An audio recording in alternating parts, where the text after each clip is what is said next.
సాయంత్రం 6:30 ఆది మధ్యాంతరహితుడైన స్వర్ణగిరి శ్రీ వెంకటేశ్వర స్వామి వారిని మాడ వీధులలో శోభాయమానంగా ఊరేగిస్తూ భక్తులు గోవిందనామ స్మరణలతో మేళతాళ మృదంగ మంగళధ్వనుల మధ్య శ్రీ స్వామివారి తిరువేది ఉత్సవ సేవను ఘనంగా నిర్వహించారు.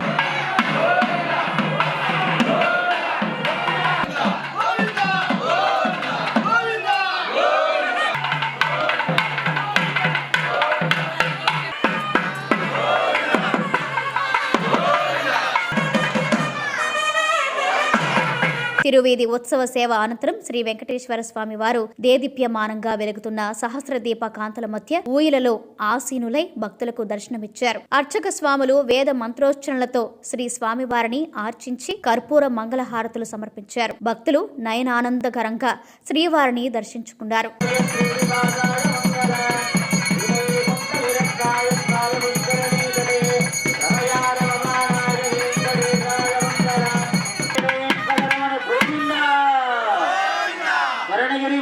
గోవింద